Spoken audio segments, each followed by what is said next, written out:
Yes, good afternoon friends. कैसे हैं आप लोग? बड़े दिनों के बाद। आज से हम लोगों को पेपर सॉल्व करना है, सैम्पल क्वेश्चन पेपर। आप लोगों को ऑलरेडी भेज दिया है मैंने, जो इस ईयर का है 25-26 का। तो चलिए, पेपर ये रेडी है अपने सामने। इसके सजेस्टेड आंसर्स भी आपके पास अवेलेबल है। तो जैसे जैसे हमारा सॉल्व होगा, आप चाहे तो कुछ डिफरेंस रहा तो you can bring it to notice.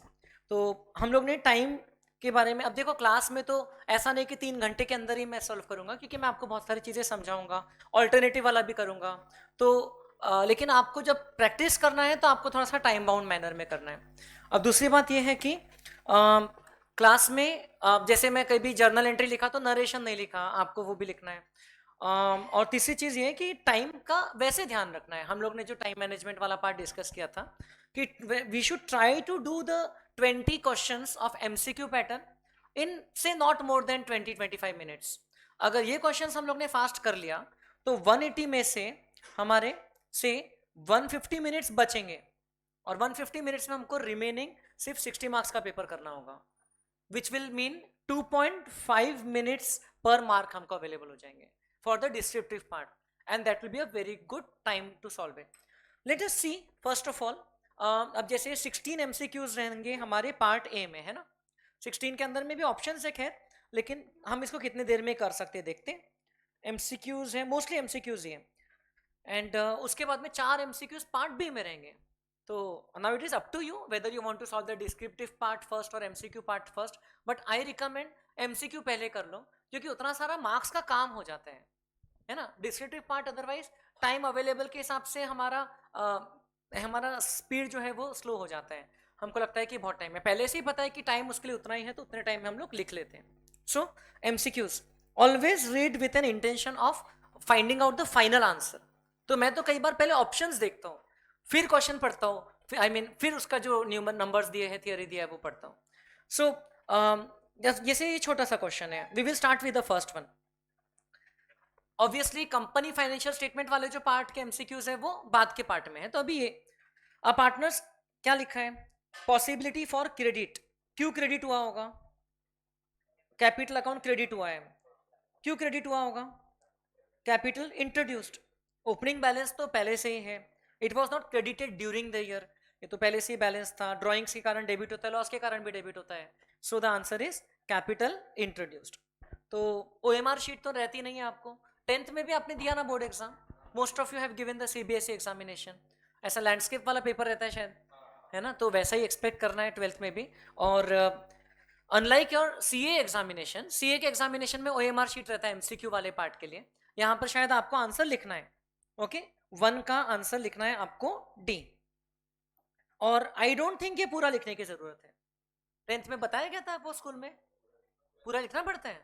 हाँ, तो लिख देना। अच्छा, इसलिए लिख देते हैं, लेकिन जो और वाला नहीं है उसमें, अच्छा, तो अगर कोई बहुत बड़ा है तो भी लिखते हैं, तो चलो सेफर साइड पे।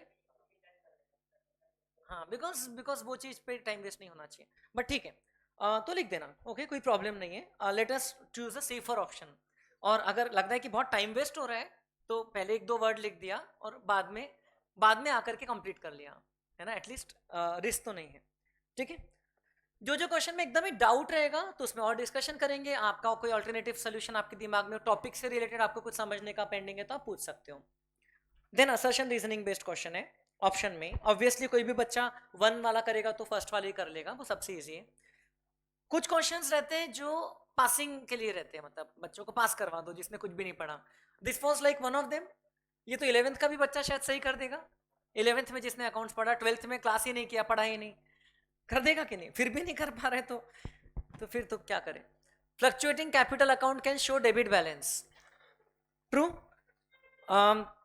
Fluctuating capital account, because capital account में ही सब डेबिट क्रेडिट हो रहा है, एक ही अकाउंट है, true. Losses and drawings can be more than capital balance, true. Specially losses capital से ज्यादा डेबिट पड़ गया तो the capital account shows the debit balance. So it is a correct explanation. So we will go with option A. And इसमें भी कोई fixed नहीं है कि भाई हमेशा ए में करेक्ट एक्सप्लेनेशन वाला रहेगा, बी में नॉट करेक्ट रहेगा, कुछ भी चेंज कर सकते हैं। वो ध्यान से देख लेना कि उस क्वेश्चन के कॉन्टेक्स्ट में क्या लिखा है, एबीसीडी। इजी है क्या ये? चलिए, बट दोनों में से एक ही करना था। देन ऑन 1 जुलाई ABC, अब आपको क्या पूछ, इतना बड़ा कौन पड़ेगा, पहले ये देख लो। Deficiency of will be borne by A and B, तो डेफिशिएंसी कब बेयर करना पड़ेगा ए एंड बी को, जब सी को उसका, अच्छा आई एम सो सॉरी, मैंने स्क्रीन शेयर ही नहीं किया, रियली सॉरी। देखो ये दो क्वेश्चंस हो गए, पहले क्वेश्चन के दो एमसीक्यूज हो गए, तो ये आप लोग देख लेना, बहुत इजी है। अब सेकेंड वाला, तो ऑब्वियसली जब सी को गारंटी कर रहे हैं तो आपको ओरिजिनल रेशियो दिया है 5:3:2, डेट पे भी ध्यान देना है। सी को गारंटी किया था कि not less than 60,000 per annum, इसका मतलब कि जुलाई से लेकर के मार्च तक के 9 मंथ्स होते हैं, तो 60,000 इंटू 9/12 होता है 45,000। Hello, deficiency will be borne by A and B if any. अब देखो, firm incurred a loss of 125, very good, तो सी को तो 45,000 देना ही है, तब क्या होगा, ये जो लॉस है, ये 125 का लॉस, पहले तो ये बांट दो, ठीक है, तीनों को, पहले तो ये लॉस तीनों को बांट दो 5:3:2 में। तो मैं यहां पर आपको सिंपल सी छोटी सी वर्किंग बना के दे रहा हूं, ABC, लॉस है, हाँ प्रॉफिट नहीं है, तो 1,25,000 का 5/10 होता है, उसका आधा 62,500 का लॉस। देन दूसरा उसका 3/10 होता है 37,500, एंड सी को लॉस बैठता है 45,000, राइट। अब लेकिन सी को तो 45,000 का प्रॉफिट देना है, तो सी को अगर 45,000 का प्रॉफिट देना है तो ये तो इतना डेबिट डेबिट डेबिट हो गया था।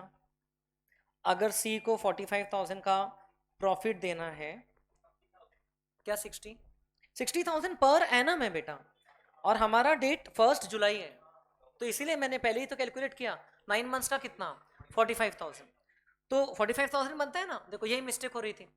अब उतना देना है तो -25 से +45 पे लाना है, तो 70,000 का डेफिशिएंसी हो गया बेसिकली। सो ये 70,000 का डेफिशिएंसी जो है ये सी को देना है, ये कौन बेयर करेगा, ए एंड बी, किस रेशियो में, इक्वली, तो this should be borne by A and B equally, so we should go with option D. Check करते जाइए, जो आपको फाइनल आंसर्स मिले उससे डेफिशिएंसी कितना ए और बी को बैठेगा, आ रहा है 35,000 each. Is it okay?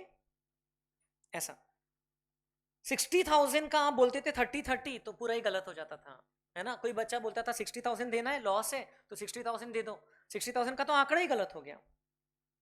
Is this clear to you? तो deficiency to be credited to C is 70, which will be borne by A and B in equal ratio as given in the question. अगर question में, अब मैं आगे के भी कुछ alternatives बता रहा हूं, अगर ये नहीं लिखा रहता था to be borne by A and B equally, तो ए एंड बी 5:3 में बेयर करते थे, है ना। अगर लिखा रहता था सिर्फ ए ने गारंटी दिया है तो पूरा ए को डेबिट बैठता था, है ना, अगर ए ने गारंटी दिया है, बी को कुछ नहीं जाता था। अगर ए एंड बी का और कोई रेशियो लिखा रहता तो वैसा होता था। Is that okay? तो ये क्वेश्चन में थोड़ा सा ट्रिक कर लिया है, पहले तो लॉस देख के फिर डेफिशिएंसी का पूछा, और दूसरा इक्वली करना है, और तीसरा टाइम पीरियड पे ध्यान देना है ना, 60,000 पर एनम है।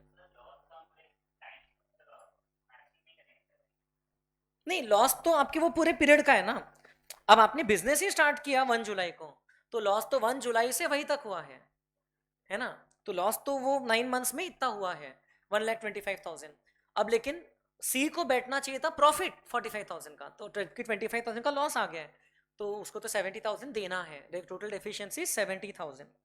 इसकी जर्नल एंट्री भी आपको समझती है ना, पहले इसकी एक एंट्री आ जाएगी, है ना, P&L अप्रोप्रिएशन अकाउंट क्रेडिट, क्योंकि इसमें डेबिट बैलेंस रहेगा, and A B C's capital account debit, but फिर ये डेफिशिएंसी की entry, C's account credit by 70,000 and A and B's capital account debit. या तो ऐसी दो एंट्री से काम कर सकते हो, या तो जो फाइनल टोटल आ रहा है उसकी एक एंट्री पास कर सकते हो, है ना, both are allowed. Next question, अब इसमें शेयर कैपिटल का भी आ गया। ओके, क्या क्वेश्चन पूछा है, कैपिटल रिजर्व में कितना जाएगा, उसके लिए हमको पता करना है कि पर शेयर कितना गेन हुआ। सो इन्होंने जो री इशू किया है 4,000 shares were reissued at 11 as fully paid up, मतलब reissue is at a premium, means वो 4,000 शेयर्स पे जितना फोरफिट किया है वो पूरा कैपिटल रिजर्व में जाएगा, क्योंकि शेयर तो 10 रुपीज का है। तो मैं मेरे काम की चीज कर रहा हूं कि इन्होंने 6,000 शेयर्स फोरफिट किया था, देखो दिख रहे हैं, मनोज फेल टू पे the allotment money and his shares were forfeited. Very simple, देखो 195 की एप्लीकेशंस मिले थे, मतलब it was not a case of over subscription pro rata, so therefore Manoj के 6,000 शेयर्स के लिए हमको उसका एप्लीकेशन का फेस वैल्यू मिल चुका है, अलॉटमेंट का कुछ नहीं मिला है। सो एप्लीकेशन का 3 इंक्लूडिंग एक प्रीमियम कितना मिल चुका है, 2 रुपए। Do you remember forfeited shares account में सिर्फ फेस वैल्यू जाता है ना, उसमें प्रीमियम का जो रिसीव्ड अमाउंट है वो नहीं जाता है। तो 2 रुपए पर शेयर आपने फॉरफिट किया है और वो पूरा 2 रुपए पर शेयर आपका गेन हो गया, लेकिन सिर्फ 4,000 शेयर्स पे। सो 4,000 इंटू 2 8,000, इतना आपका गेन हो गया। That should be transfer to the capital reserve.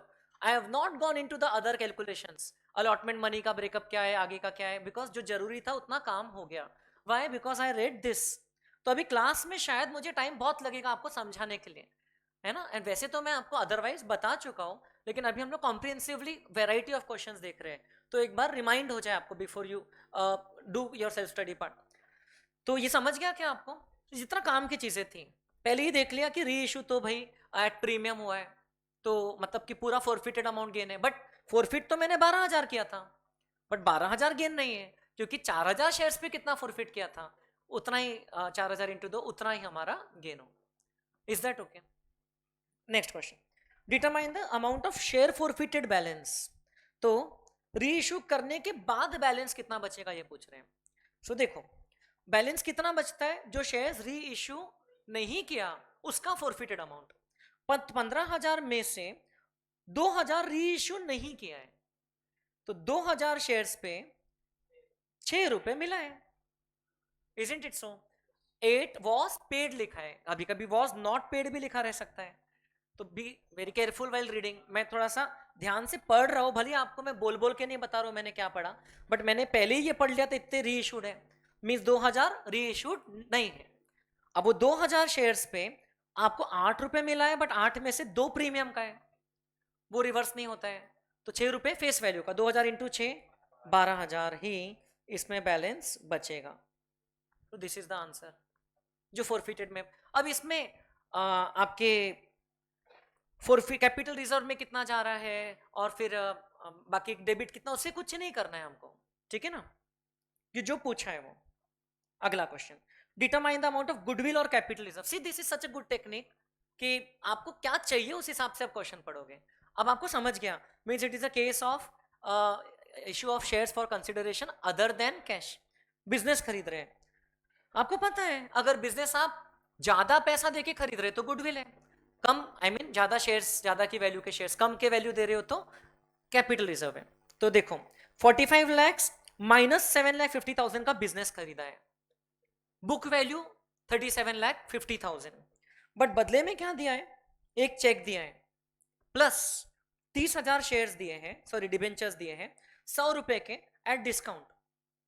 अब 100 रुपए के हैं, भले डिस्काउंट पे वैल्यू किया है, but now it will be considered, it will be credited bye with 100 rupees, ठीक है ना, डिस्काउंट तो हमारा अलग से डेबिट हो जाएगा। So total amount paid is 30 lakhs plus 10 lakhs, total amount paid is rupees 40 lakhs, ठीक है। और हमारा नेट एसेट्स कितना है 32 लाख, नहीं 45 माइनस 7.5 37,50,000, हमने कितना पे किया है 40 lakhs, ओके। वैसा करो 30,000 इंटू 95 कितना हो रहा है 28,50,000, तो हमने इसको डिस्काउंट पे वैल्यू किया है, मतलब पर डिबेंचर वैल्यू कितना है, हमने जो वैल्यू किया है उसको 95 का ही माना है। सो 28,50,000 plus 10 lakh, this is the amount 38,50,000 का हमने कंसिडरेशन डिटरमाइन किया है। इफ यू रिमेंबर वो चैप्टर में शेयर्स में और डिबेंचर में दोनों में आपको बताया था कि it is the issue price multiply by number of debentures, issue price multiply by number of shares, which gives you the value of consideration. तो 38,50,000 इंक्लूड हो गया 10 लाख. अब इसको कंपेयर करो 37,50,000 से, तो आपने 1 लाख रुपए ज्यादा दिया है, means that is towards goodwill. Answer will be option C. तो पहले जो हम उसको 100 से मल्टीप्लाई कर रहे थे वो गलत हो जाएगा, बिकॉज ऑफ डिबेंचर वैल्यू कितने पे किया है, सिर्फ 95. Is that okay? So 30,000 into 95, this is the debentures plus rupees 10 lakh. Total consideration, purchase consideration is equal to 38,50,000 minus business value is 37,50,000. Then next आपको purchase consideration पूछा है, तो ये भी वैसा ही है, 2,20,000 plus 16,000 into 12.5. क्योंकि शेयर को हमने 25% प्रीमियम पे वैल्यू किया है, तो हम लोग कितना कंसिडरेशन सेटल कर रहे हैं, एक शेयर देके 10 रुपए सेटल नहीं कर रहे हैं, एक शेयर देके 12.5 रुपए सेटल कर रहे हैं. तो 16,000 शेयर्स देके 16,000 इंटू 12.5 कितना होता है, 16,000 इंटू 12.5 2 लाख. यस. 16,000 इंटू 10 1,60,000, 2.5 40,000 होता है, तो 2 लाख प्लस 2,20,000 जो चेक से दिया, तो total consideration paid is rupees 4,20,000. Option B. So see, आपको अगर कंसिडरेशन दिया है उससे नंबर ऑफ शेयर्स निकालना है तो आप क्या करते हो, consideration to be paid divided by value per share, issue price per share. अगर आपको इशू प्राइस दिया उससे कंसिडरेशन निकालना तो उल्टा करोगे, issue price per share into number of shares, उससे कंसिडरेशन मिल जाएगा. तो इसलिए इंटू 12.5 किया हमने. Then by what amount revaluation account will be affected for the above information. तो ऑल राइट, रिवैल्यूएशन अकाउंट को क्या अफेक्ट पड़ेगा देखते हैं. तो Bala and Lala work partners 24 lakh 16 lakh का capital, they admitted Mala for 1/3 share. ये भी कोई मतलब की बात नहीं है. आगे का काम रिवैल्यूएशन को अफेक्ट करेगा. Investment and investment fluctuation reserve appearing in the books of 250 and 50,000 respectively. Investment का डेबिट बैलेंस है, आपको समझता है, एंड इन्वेस्टमेंट फ्लक्चुएशन रिजर्व का क्रेडिट बैलेंस है. Bala took over 40% of this investments at 80,000. So let us understand, 2,50,000 का 40% होता है 1 लाख के इन्वेस्टमेंट, 80,000 में उठाया, मीन्स 20,000 का लॉस. ऑलरेडी 50,000 का आपके पास रिजर्व पड़ा है, तो 20,000 का लॉस तो रिजर्व में एडजस्ट हो जाएगा. अभी भी 30,000 का रिजर्व बचा है. Remaining investments were valued at 110. Remaining investment 150 की बची थी, अब वो 110 पे वैल्यू किया है, इसका मतलब और 40,000 से कम किया है, तो इन्वेस्टमेंट फ्लक्चुएशन में 30 बचा था, तो वहां से 30,000 और एडजस्ट हो गया, बचा 10,000 का और लॉस, तो revaluation will be debited by 10,000. Okay, एक एंट्री में भी बता सकते हो पूरा, या 2 एंट्री में, बाद में और कंबाइन कर सकते हैं. पहली एंट्री क्या बनेगी, पहली एंट्री बनेगी Bala's capital account debit 80,000, Bala's capital account debit 80,000, investment fluctuation reserve account debit 20,000 to investment account 1 lakh. ठीक है, ये रियलाइजेशन वाला क्वेश्चन नहीं है, ये एडमिशन वाला. तो क्योंकि 1 लाख कहां से आया, 2.5 लाख का 40%, उसकी बुक वैल्यू हटा दिया, 20,000 कम मिला तो उसके लिए रिजर्व था, उसमें से एडजस्ट हो गया. Now the balance of reserve account reduces to 13. समझ रहे क्या? अब दूसरी एंट्री, इन्वेस्टमेंट बची कितनी बुक्स में, 1.5 लाख की थी, बट उसको एक 10 पे लाना है, तो investment account credit bye 14, fluctuation reserve account debit bye 30. अब रिमेनिंग डेबिट कहां जाएगा, revaluation account debit bye 10. So accounting clear है तो ये काम हो जाता है. ठीक है, आपको कोई एंट्री नहीं पूछा, बट डेबिटेड बाय 10,000 ये फाइनली आंसर आया. एंटायर लॉस 60,000 हुआ, अग्रीड, लेकिन उसमें से 50,000 तो उसी इन्वेस्टमेंट फ्लक्चुएशन रिजर्व में एडजस्ट हुआ. This is the wrong option, option C is correct. And credit तो होगा ही नहीं, क्रेडिट तो गेन हुआ रहता था, इन्वेस्टमेंट की वैल्यू बढ़ी रहती थी तो क्रेडिट करते थे, कम हुए दोनों case. Next, value of goodwill as per capitalisation of super profits पूछा है, तो आपको चलिए देखना है इनका सुपर प्रॉफिट कितना है. फर्म के जो कैपिटल है वो है 10 लाख प्लस 8 लाख प्लस 7 लाख 25 लाख, और नॉर्मल रेट है 10%। तो मैं क्या बोल सकता हूं, normal return, normal profit, okay, normal profit कितना है 2,50,000। अग्री? कहां से आया? 25 लाख का 10%। Capital includes the reserves also, but actual profits earned is 2,30,000, but after adjustment of loss of machinery of 2 lakhs by fire against which insurance claim was admitted. Okay, so मतलब एक normal items आपके यहां पर आ चुके हैं। 2,30,000 का आपको profit हुआ एक्चुअल में, जो कि एक्सपेक्टेड प्रॉफिट से कम हुआ, बट इसको आपको normal I mean abnormal item हटा के लेना पड़ेगा। इस प्रॉफिट में ये 2 लाख डेबिटेड है, तो अगर ये डेबिटेड नहीं रहता था तो प्रॉफिट ज्यादा रहता था, कितना 4,30,000, बट ये 1.5 लाख क्रेडिटेड है। इंश्योरेंस क्लेम एडमिट हो गया है तो पीएनएल में क्रेडिट हो गया होगा ना। तो नेट नेट देखा जाए तो आपके प्रॉफिट में 50,000 का नेट लॉस डेबिटेड है, एबनॉर्मल वाला। वो नहीं रहता तो आपका प्रॉफिट रहता था 2,80,000। Do you understand this? What is this AP? Actual profit या एवरेज प्रॉफिट। तो आपका सुपर प्रॉफिट कितना हुआ 30,000, है ना। अब capitalise the 30,000 figure, 3 lakhs, 30,000 divide by 10%, this is the goodwill as per the capitalisation method. समझा है? मतलब calculate the normal profit compare with the actual expected profit in the future. Actual expected profit will be not 230 but will be 280। Loss नहीं होगा future में और ना ही insurance claim मिलेगा, वो दोनों को रिवर्स करेंगे तो हमारा एवरेज प्रॉफिट तो 280 एक्सपेक्टेड है फ्यूचर में, जो कि 30,000 ज्यादा है। हर साल 30,000 ज्यादा मिलेगा, तो मतलब वो 30,000 किस फिगर का 10% है? वो गुडविल है, तो वो है 3 लाख। समझा क्या? That should be the answer. Then अब आपको किसी को भी कंफ्यूजन होता है तो पूछ लेना बेटा, क्योंकि अलग अलग चैप्टर्स का सब चीजें मिक्स होने वाला है। ओके, ऑनलाइन में भी क्लियर चल रहे। नेक्स्ट पूछा है कि what amount of interest on drawings will be charge from Tyke. Tyke तीसरा पार्टनर है जिसको 6% से चार्ज करना है। बहुत ही आसान, हाँ, 1 अगस्त में वो लोग पार्टनरशिप में आए हैं और ईयर के लिए उसने 80,000 रुपये विड्रॉ किया है। तो कितने मंथ्स होते हैं अगस्त से लेकर के 31 मार्च तक? 8 महीने। सो एवरेज पीरियड कितना होगा? 4 महीने। क्योंकि ड्राइंग्स तो पहले दिन क्या मानना गलत है, आखिरी दिन क्या मानना गलत है, तो क्या मानेंगे 4/12। Had it been a normal case of full year तो 6/12 करते थे। So calculation will be what, 80,000 into 6% into 4/12। हाँ, 8/12 का हाफ भी कर सकते हो। आ गया 2400 मैच हो रहा है? यस, 2400 नहीं आ रहा है बेटा, क्योंकि 2400 तो हाफ करोगे तो आएगा ना 1600, 1/3 ऑफ 4800। आ गया?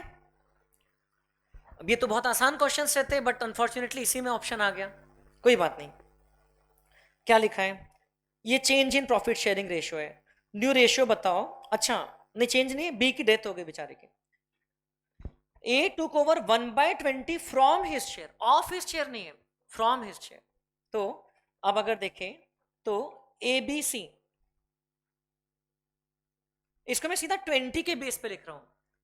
अब 7/10 मतलब 14/20 for A, 2/20 for B and 1/20 for C. ठीक है, हाँ सॉरी, डबल डबल करना है ना, 14 2 एंड 14 4 एंड 2 बराबर फॉर सी।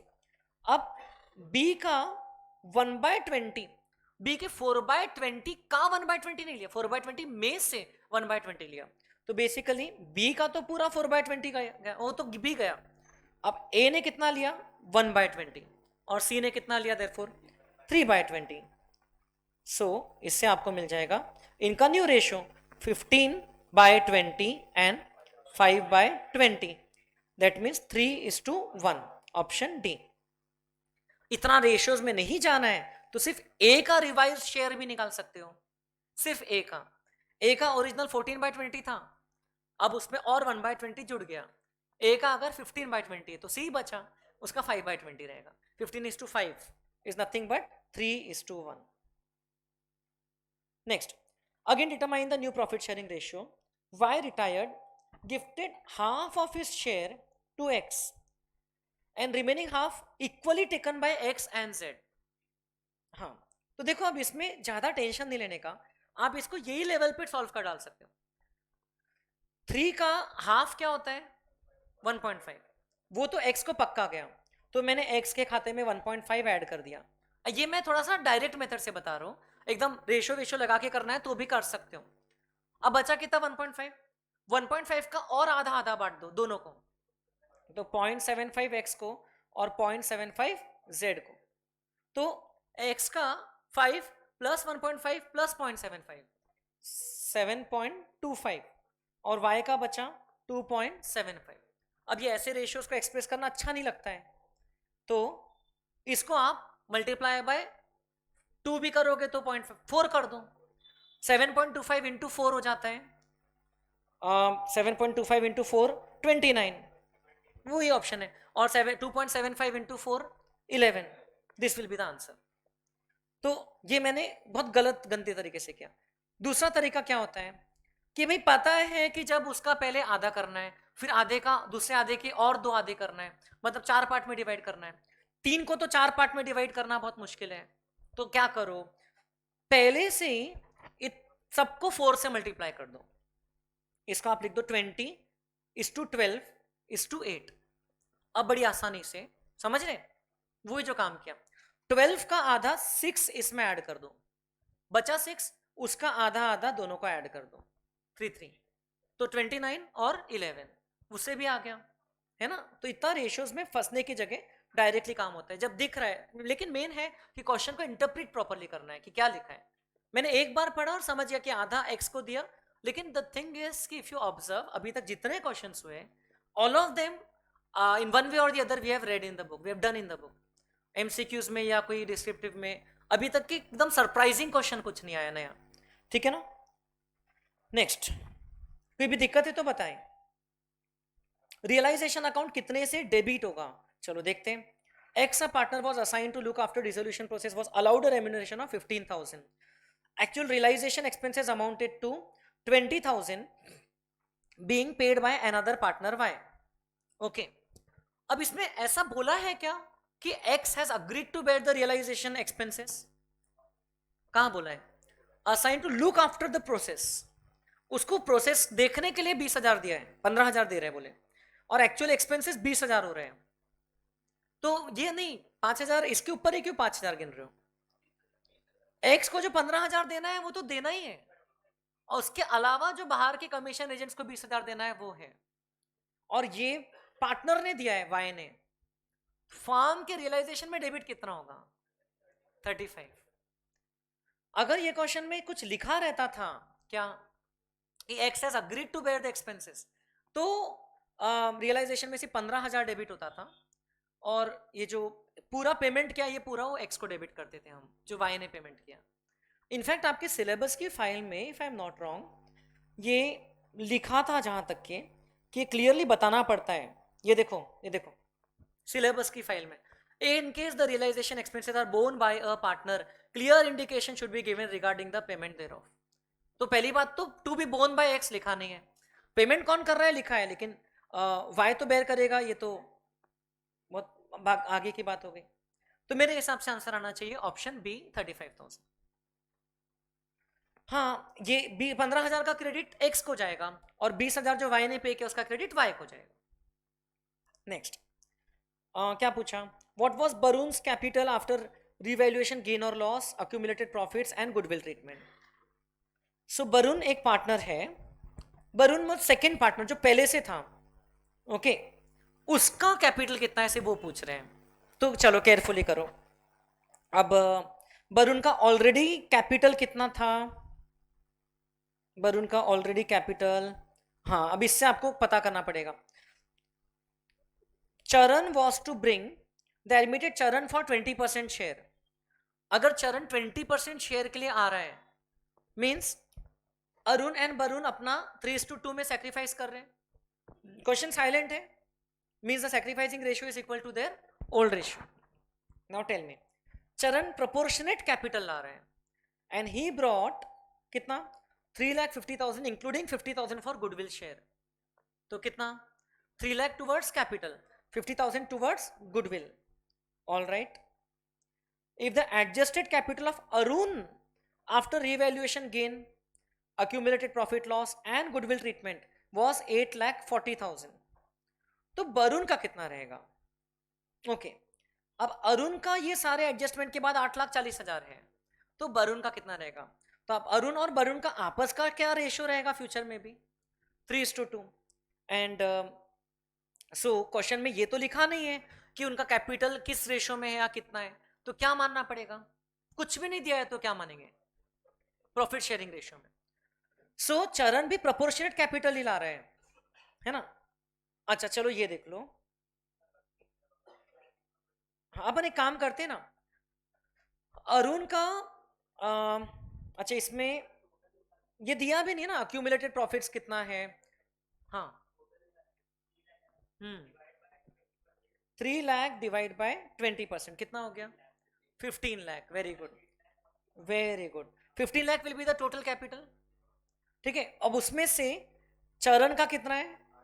चरण का 3 लाख. ठीक है, उसमें से अरुण का कितना है? 8,40,000. सो देखो अरुण और वरुण का सेम रेशियो में ऐसा कहीं नहीं लिखा है and the capital has been adjusted नहीं लिखा है. So this will be the final capital of Varun because Charan तो प्रोपोर्शनेट ला रहा है. कितना आ रहा है देखो? 3,60,000. ये एक अप्रोच बचता है इसमें, और कोई अप्रोच नहीं है ना? क्योंकि अगर आप इसका 840 है तो उसके हिसाब से 2/3 करके 560 करते थे तो टोटल कैपिटल डिस्टर्ब हो जाता था. चरण का कैपिटल 20% से नहीं रहता था. अच्छा 15 कहां से आया समझा क्या? चरण ने जो लाया कैपिटल का पार्ट 3 लाख लाया. 3 lakh is 20% of a certain figure and that certain figure will be 15 lakhs. ऐसा. गुड. नेक्स्ट, अब इसमें क्या पूछा है? Determine the goodwill share of Ojasv. Ojasv seems to be the new admitting partner. 20% share के लिए आ रहा है, 4 लाख कैपिटल ला रहे हैं. फाइन. तो this seems to be a case of hidden goodwill. तो देखो Raghav and Sahil 5:3, capital worth 720 and 280, general reserve balance was 5 lakh, deferred revenue was 4 lakh. तो इनका कैपिटल कितना था? इनका कैपिटल था 720 plus 280 10 plus 5 15 minus 4. Deferred revenue का डेबिट बैलेंस रहता है ना बेटा. इनका कैपिटल था 11 lakhs एज पर बुक्स. अब ओजस्व अपने 20% शेयर के लिए 4 लाख कैपिटल ला रहा है. सो 4 lakh is 20% of the 4 lakh से हमको टोटल कैपिटल कितना होना चाहिए वो मिल जाएगा. कितना होता है बताइए? 4 lakh divide by 20%, 4 lakh 20 lakhs. ठीक है ना? समझ आ रहा है क्या? 20 lakhs should be the total capital. Now अब 20 lakhs में से ऑलरेडी एग्जिस्टिंग कैपिटल कितना है बुक्स में? 11 lakhs. और ये नया पार्टनर जो भी ला रहा है उसमें से उसके शेयर में जाएगा, कुछ दूसरे पार्टनर्स को जाएगा, बट इनका बुक्स के हिसाब से टोटल कैपिटल कितना हो जाएगा? 15 lakhs. अब देयरफॉर 5 लाख जो नहीं दिख रहा है बुक्स में वो क्या है? फर्म की गुडविल. हिडन गुडविल का कैलकुलेशन 5 लाख. 5 लाख फर्म की गुडविल है. अब वो गुडविल में ओजस्व का शेयर कितना रहेगा? 5 लाख का 20% कितना आ रहा है? ₹1 लाख. ऐसा. दूसरा तरीका इसमें आपको एक बताया है कि टोटल करने के बजाय आप क्या देख सकते हो? इनका कितना कैपिटल है? 11 लाख. 11 लाख 80% के बराबर है. जाने तो आप ऐसा देखो 11 lakh plus 4 lakh total capital कितना बन रहा है? 15 lakh as per books.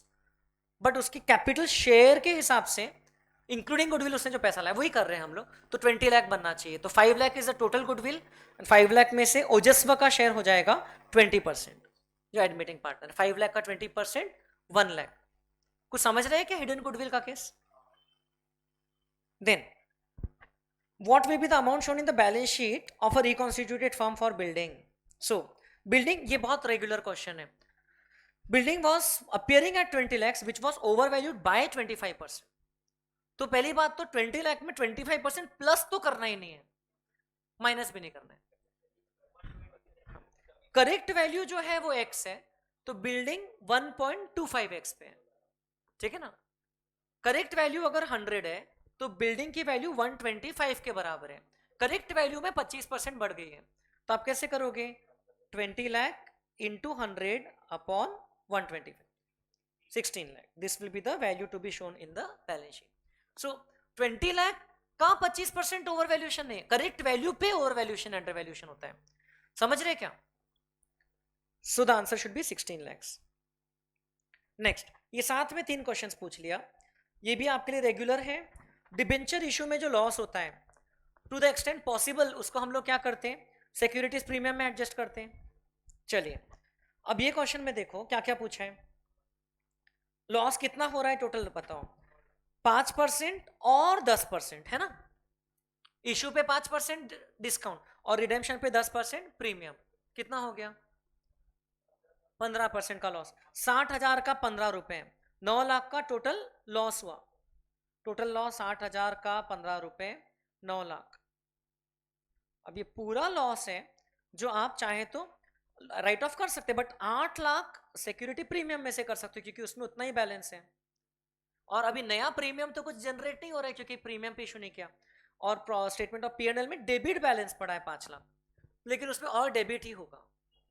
Statement of P&L में डेबिट है तो भी उसमें और डेबिट कर सकते हैं, है कि नहीं.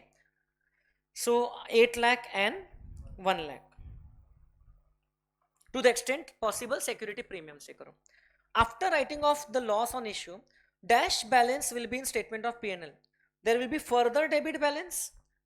5 लाख में और 1 लाख डेबिट हो गया बेटा, तो डेबिट बैलेंस कितना बढ़ जाएगा? 6 लाख. 5 लाख में और 1 लाख डेबिट हो गया. जिस बच्चे ने यही ध्यान से नहीं पढ़ा गड़बड़ हो जाएगी. 5 माइनस 1 कर देगा ना. फिर premium on redemption of debentures account, ये क्या है हमारे लिए? प्रीमियम पेएबल वाला अकाउंट. फर्स्ट ईयर में उसको नॉन करंट लाइबिलिटी मानेंगे कि करंट लाइबिलिटी? Non current. और वो रहेगा 10%, 60,000 into 10, 6 lakh rupees non current liabilities, क्योंकि 5 साल के बाद वो पेएबल है 6 लाख रुपीज. तो ये 3 क्वेश्चंस फास्ट हो जाते हैं अगर आपको बेसिक वो कॉन्सेप्ट समझ गया उसका. तो समझ में आया क्या? नेक्स्ट क्या पूछा है? Determine the amount of realisation gain और लॉस. रियलाइजेशन गेन और लॉस पूछा है. तो ये ऑप्शंस दिए हैं. चलिए, following assets and liabilities were appearing. तो चलो देख लो, टोटल एसेट्स की वैल्यू निकाल लो. 2 lakh plus 80, 280 plus 70, 280 plus 70, 350 plus 10, goodwill भी ट्रांसफर हो जाएगा. 360 प्लस 40 प्लस 20, 420 है ना. 420 के एसेट्स के बदले में 340 मिल रहा है. और बाकी लाइबिलिटीज के बारे में क्वेश्चन साइलेंट है, मतलब उसको हम लोग ने बुक वैल्यू पे सेटल किया है. ये वाली लाइबिलिटी वैसे भी अलग से ट्रीट होती है क्योंकि पार्टनर का ही लोन है. तो 420 के एसेट्स के बदले में 340 मिल रहा है. बस अकाउंट वगैरह बनाने की जरूरत नहीं है. टोटल 80,000 का लॉस हो रहा है. That's it. Realisation loss of rupees 80,000, 4,20,000 के नहीं, कैश अकाउंट भी तो है. कैश को ऐड करके 420 हो रहा था ना. तो रुक जाओ, 4 लाख हो रहा है ना विदाउट कैश. हाँ तो सॉरी, 4 लाख माइनस 340 करेंगे. कैश को थोड़ी ना हम लोग बेचते हैं. हाँ तो 60,000 will be the loss. So option C रहना चाहिए. 4 लाख माइनस 3,40,000. कैश तो रियलाइजेशन अकाउंट में आता ही नहीं है ना बेटा, अलग अकाउंट में पड़ा रहता है. ऐसा बोलिए, कोई कंफ्यूजन? नेक्स्ट क्या पूछा है? Which of the following statement holds true. तो Arya manager met with an accident in the office, claim amounted to 50,000. Actual claim 50,000 आया, रिजर्व था 80,000 का. तो बहुत अच्छी बात है. तो रिजर्व के अगेंस्ट में क्लेम क्रिएट कर लो. तो रिजर्व अकाउंट डेबिट कितना रुपए? 80,000, क्योंकि अभी चेंज भी कर रहे हैं ना रेशियो। तो reserve account debit 80,000 to claim account 50,000। अब रिमेनिंग जो रिजर्व बचा 30,000, उसका क्या करेंगे? ओल्ड रेशियो में बांट दो, 15,000 15,000। तो ऑप्शन ए में दिख रहा है क्या? 50,000 will be provided as claim, balance will be distributed in the old ratio. Old ratio क्यों लॉजिक से समझना है? क्योंकि it is the old profit which belongs to the partners in their old ratio. So इसमें कोई भी confusion है अभी तक के तो बताइए। These are the answers explain with respect to the MCQs. समझा क्या? अभी सेट बी वाले एमसीक्यूज करना है कि सीक्वेंस में चलने दें? चलो, तो सीक्वेंस में next question, Raju Rinku Munni. Okay, क्या पूछा है? New ratio, sacrificing ratio and generalized for goodwill eight the time of admission of चुन्नी। ओके, हाँ पहले और वाला नहीं कर लेते अब सीक्वेंस में।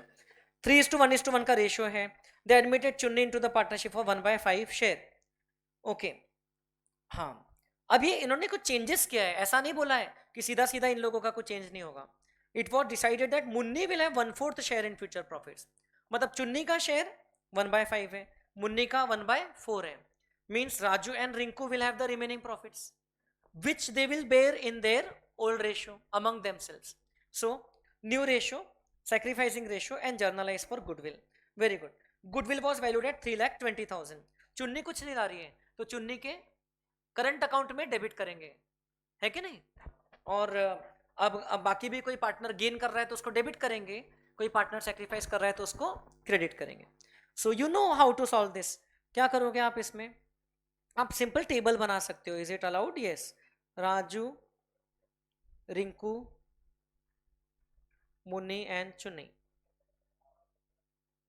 ठीक है, तो सीधा मैं चलो लिख लेता हूं पहले। ओल्ड रेशियो 3:1:1 है ना? 3/5, 1/5 एंड 1/5। अब न्यू रेशियो, सेक्रीफाइस बाद में मिलेगा हमें। सो चुन्नी का शेयर है 1/5 बराबर, मुन्नी का शेयर रहेगा 1/4। Now everything should be taken at a common base, तो 20 का बेस ले लेंगे, चलेगा? सो दिस कैन बी री रिटर्न एज इंटू 5 कर दो ना, 5/20, दिस इज 4/20। बचा क्या? 11/20। अब 11/20 राजू और रिंकू को आपस में मिलेगा, बट राजू को उसका कितना मिलेगा? 3/5 नहीं, 3/4, क्योंकि इन दोनों का तो रेशियो आपस में 3:1 है। उसमें बचा हुआ जो 11/20 है वो बटेगा। एंड रिंकू को मिलेगा 11/20 इंटू 1/4। तो अब वापस से नया बेस मिल जाएगा हमको, 33/80। ऐसे कोई पार्टनरशिप में करता है क्या? और ये कितना हो जाएगा? 11/80। तो अब इसको फिर 80 के बेस में लेके जाएंगे, क्योंकि न्यू रेशियो लिखना है हमको। 5/20 को और आप 20 से 4 से मल्टीप्लाई करो, 20/80। 4/20 को 4 से मल्टीप्लाई करो, 16/80। Isn't it? और जो पुराने वाले हैं उसको भी 80 के बेस पे लाओ, मल्टीप्लाई एवरीथिंग बाय 16, है ना बेटा? सो रिंकू और मुन्नी का तो रहेगा 16/80 एंड इसका रहेगा 48/80। इससे आपको मिल जाएगा चेंज, जिसको हम सैक्रिफाइस या गेन बोलेंगे। तो Raju is definitely sacrificing how much? 15/80। Rinku is also sacrificing 5/80। क्या आपको समझा यहाँ पे क्या हुआ? मुन्नी का नया शेयर फिक्स हो गया और चुन्नी का भी नया शेयर ऑब्वियसली बताया, तो रिमेनिंग जो बचा वो राजू एंड रिंकू आपस में बेयर करेंगे। अब यहां पर वो कुछ नहीं बोला है तो वो आपस में उनके ओल्ड रेशो में करेंगे। और this is Munni is gaining 4/80 and Chunni is obviously gaining everything 16/80. So the new ratio as asked in the question is 33:11:20:16. New ratio 33:11 15:20:16. Okay, आप लिख सकते हो बिटवीन राजू, रिंकू, मुन्नी एंड चुन्नी respectively. And sacrificing ratio, sacrifice gain क्या क्या पूछा है आपको, कहाँ है? सैक्रिफाइसिंग रेशियो पूछा है. तो sacrificing ratio between Raju and Rinku only is equal to 15:5. Whereas is Munni sacrificing और gaining? Munni is rather gaining. अब ऐसे क्वेश्चन में जो गुडविल एडजस्टमेंट का पार्ट पूछा है, we would be better off, आप ऐसे आंसर्स में लिख देना ऑल्टरनेटिव 1 या ऑप्शन 1, क्योंकि और रहेगा. तो ऐसे क्वेश्चन में we would be better off to make the entry if you use the table method, adjustment table method. But क्योंकि हमने ऑलरेडी रेशियोज निकाल लिए हैं, we can also do it using the ratios method.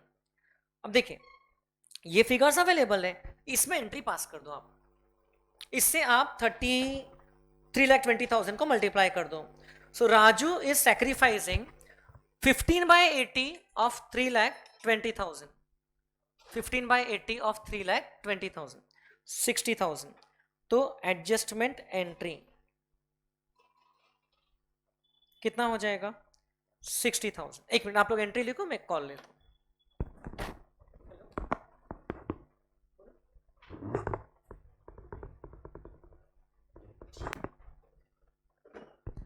चल, गलती से phone लग गया. अभी क्या एडजस्टमेंट एंट्री क्या रहेगी? पहली एंट्री मुन्नी एंड चुन्नी को डेबिट करेंगे. अब मुन्नी के कैपिटल अकाउंट को डेबिट करेंगे, बट चुन्नी के करंट अकाउंट को. ये भी ध्यान रखना, क्योंकि Chunni is the new partner getting the admission. So Munni and Chunni are gaining. Munni, unless question में हिंट दी है कि वो लोग फिक्स्ड कैपिटल मेथड फॉलो कर रहे हैं, गेन कर रही है, इसलिए उसको डेबिट होगा. कितना डेबिट होगा? 3,20,000 का 4/80. कितना आ रहा है? 16. चुन्नी करंट अकाउंट डेबिट, क्योंकि चुन्नी ने तो कैपिटल के लिए जो पैसा लाया उसके कैपिटल में उतना अभी क्रेडिट हो रहा है, विच विल बी बेसिकली 1/5 ऑफ 3,20,000. कितना होता है? 64,000 है ना. इसका 4 टाइम्स हो गया ना, 16/80. 2, इसका टोटल सेम आएगा बेटा. देखो, -5 एंड -15 -20 होता है, +4 एंड +16 +20 होता है. इसका ग्रैंड टोटल तो 0 ही आता है. आपने बहुत सारे किया ऐसे. 2, राजू's कैपिटल अकाउंट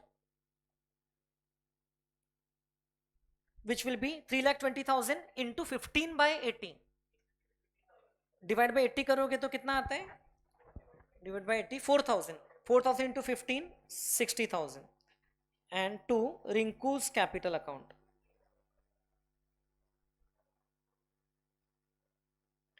5/80, मतलब कि देखो ना, रिमेनिंग 20,000. एक हिस्से का 4,000 हो रहा है. 3,20,000 डिवाइड बाई 6, तो 5 हिस्से का 20,000. This is the adjustment entry. Being, narration भी लिख देना, being adjustment entry on account of goodwill passed on Chunni's admission and change in the ratios. Okay, तो इस तरीके से आपको आंसर करना है. तो न्यू रेशियो, अब इसमें मैंने लिखा नहीं क्योंकि ये अंडरस्टूड है कि ये इसी सीक्वेंस में है. ये इतना आंसर सफिशिएंट है, और अलॉन्ग विथ नरेशन ऑब्वियसली. समझ में आया क्या आपको? So without drawing up the adjustment table, क्योंकि ऑलरेडी चेंजेस का वैल्यूज पता था, तो सैक्रिफाइसर्स को गुडविल का क्रेडिट मिल जाएगा और जो गेनर्स है उनको गुडविल का डेबिट हो जाएगा. बट ये भी कई बच्चे गड़बड़ कर देंगे, कहीं कैपिटल लिखना है, कहीं करंट लिखना है, ध्यान रखना. Is this okay everybody? Just a 3 mark question. Is it? बोलो जमा. इसका फर्स्ट वाला हो गया. Then Yashasvi, Nitish and Harshit were partners. Gain और sacrifice for each partner and pass necessary entries. Okay, क्या लिखा है? वो चेंज कर रहे प्रॉफिट शेयरिंग रेशियो 5:3:2 से 4:3:2 कर रहे हैं. On the date of reconstitution, goodwill was appearing at books of 4 lakhs. Goodwill of the firm was valued at 7,20,000 on the date of reconstitution. Gain और सैक्रिफाइस, तो ये तो रेशियो वाला. और pass the necessary entries. We know that board expects us to first write off the existing goodwill and then pass the adjustment entry for goodwill. अब आप बोलोगे कि सर ये नीतीश और हर्षित का तो कोई चेंज नहीं हो रहा है, सही है कि गलत है? चेंज हो रहा है, क्योंकि यशस्वी का रेशो चेंज हो रहा है ना, इन दोनों का आपस में चेंज नहीं हो रहा है, बट ओवरऑल तो चेंज हो रहा है ना। पहले ये 3/10 था, अब ये 3/9 हो गया। तो Nitish has also gained and Harshit has also gained. So again ये वाले क्वेश्चन में भी हम लोग चाहे तो टेबल बना के कर सकते हैं। हाँ 90 के बेस पे जाएगा, क्योंकि एक जो है वो 10 के बेस पे है।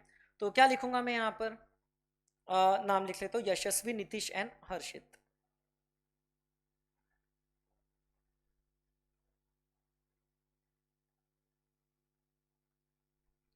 सो ओल्ड रेशियो, इस क्वेश्चन में भी ओल्ड और न्यू रेशियोज दे दिए हैं हमको, उसको प्लस माइनस करके मिल जाएगा कि किसने कितना सेक्रीफाइस किया, किसने कितना गेन किया। So then we will pass 2 entries because goodwill is already there in the books. तो गुडविल की 2 एंट्रीज पास करेंगे बाद में। चलो पहले बताओ, ओल्ड रेशियो इज 5:3:2, तो मैंने 10 के बेस पे लिखा। New ratio is 4:3:2, isn't it? The total should be 1. अब इसको आप ऊपर वाले को मल्टीप्लाई बाय 9 कर दो, नीचे वाले को मल्टीप्लाई बाय 10 कर दो, सो दैट 90 के बेस पे आ जाए। एलसीएम पहला 9 और 10 का, तो 45 है ना by 90, 27/90, 18/90, multiply by 10, 40/90, multiply by 10, 30/90 and 20/90।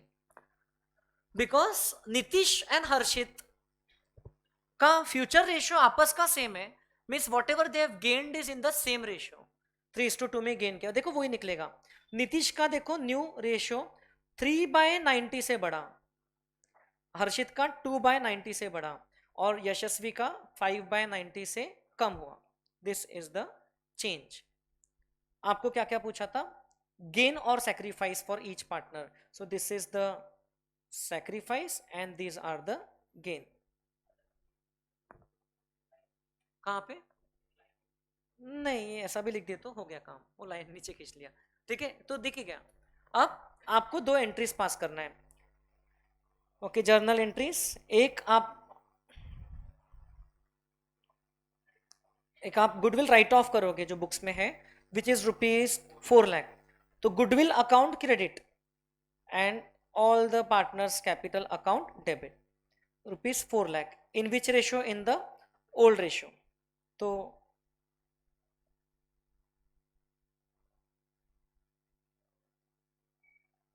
यशस्वी's capital debit, Nitish's capital account debit and Harshit's capital account debit.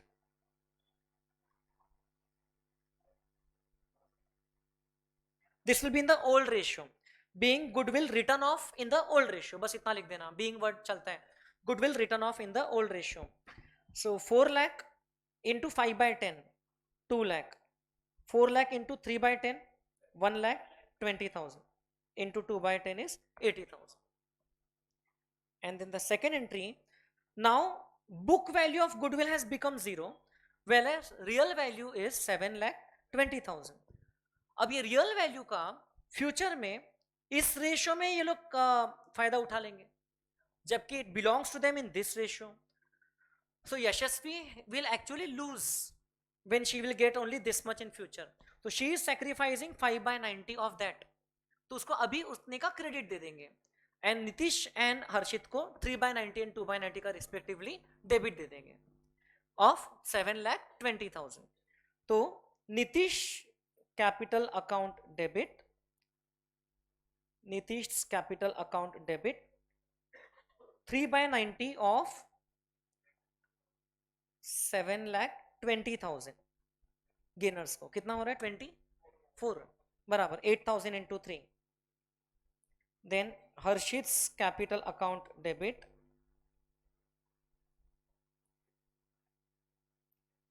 16,000, 2/90 of 7,20,000 to Yashasvi's capital.